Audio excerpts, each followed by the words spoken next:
त्रय मुनिराज के चरणों में नमोस्तु नमोस्तु नमोस्तु।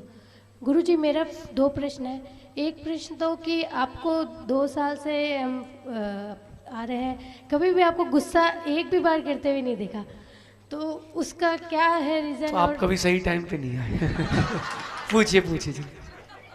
आपको गुस्सा नहीं आता है? नहीं, तो उसका क्या रीज़न है और हम क्या करें जिससे कि गुस्सा हमारा कंट्रोल? देखिए, मेरा मानना है कि जो व्यक्ति गुस्सा करता है वो 100 का खाती है, पर का भी खाती है।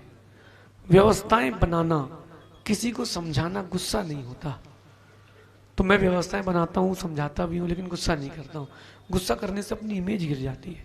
जब कभी गुस्सा आए, कई बार फैमिली को लेकर के, बिजनेस को लेकर के, समाज को लेकर के, व्यापार को लेकर के, और भी किसी प्रकार से गुस्सा आ जाता है। मन की नहीं हुई तो गुस्सा आ जाता है। तो मेरा कहना है कि उस समय को टाल दें। एक ही बात मन में सोचना कि मेरे सोचने से कुछ नहीं होता, वो तो जो होना था तो हो गया। कई बार ऐसा होता है कि हमने माना कि सहसा जिसे कहा कि वो हमारी घड़ी भी ले चलना, अरे भूल गए भाई, मनुष्य है ना, भूल गया, कोई बात नहीं, कोई बात नहीं। अपन एक काम करो भैया, आप जाके ले आइए, मेरा पेन देना। उन्होंने कहा वो तो वहीं पे रखा है बैग में, कोई बात नहीं, आपका दे दीजिए। अपन गुस्सा कंट्रोल करने के लिए इशू ना बनाए तो कंट्रोल गुस्सा इशू बनेगा ही नहीं, क्रोध कभी आएगा ही नहीं। अपन क्या करते, इशू बनाते, क्यों नहीं किया, कहा था ना, तो वही इशू बनता है। चलो कोई बात नहीं, ऐसा कर लेते हैं, जो परिस्थिति आ गई वैसा कर लो। आपने आहार बनाया, अब आपने बनाए ढोकले, या फिर कोलकाता में क्या चलता है, नहीं रसगुल्ला नहीं, बासुंदी, मिष्टी ढोल, जो भी बनता, अब आपने वो बनाया, गुरुजी चौके में आए और वो चलाने ही भूल गए। अब वहाँ फ्रस्ट्रेट नहीं होना, कोई बात नहीं, बाकी लोग खा लो, हम कल फिर बनाकर कल फिर चलाएंगे। तो बीच का एक समाधान करके उसको इशू ना बनाकर बात खत्म करने का प्रयास करेंगे तो क्रोध बिल्कुल नहीं आएगा। मुझे क्रोध बिल्कुल नहीं आता, फिर भी कभी मौका मिले तो समझेंगे। और दूसरा प्रश्न क्या था आपका? दूसरा प्रश्न है कि आजकल जैसे बड़े बड़े 15 साल 20 साल या 10 साल बाद भी शादियां डिवोर्स हो जाते हैं लोगों के, सेलिब्रिटीज़ के भी हुए हैं, तो इसका क्या रीज़न है इतना टाइम शादी में रहने के बाद फिर ऐसा होना?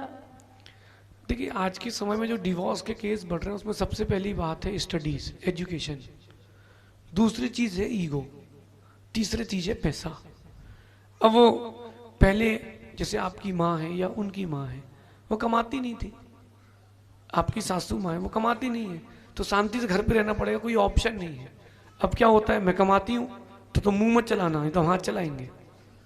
अब थर्ड स्टेप क्या आता है कि मैं थक गई हूँ, मैं नहीं करूँगी, तुम कर लो। और जो पुरुष होता है वो थोड़ा सा डोमिनेटेड होता है, मान कसाई उसमें ज़्यादा होती है। स्त्रियों में मायाचारी होती है, तो इन पुरुषों में भी कोई कमी नहीं, मान कसाई होती है। तो वो ईगोइस्टिक रहते, डोमिनेटेड रहते, भाई हमारे हिसाब से काम होना चाहिए। तो उससे मैचअप बनता है, एक ठंडा एक गर्म। जिंदगी के लिए गाना चलता है, कभी नरम कभी गरम, कभी नरम गरम नरम गरम।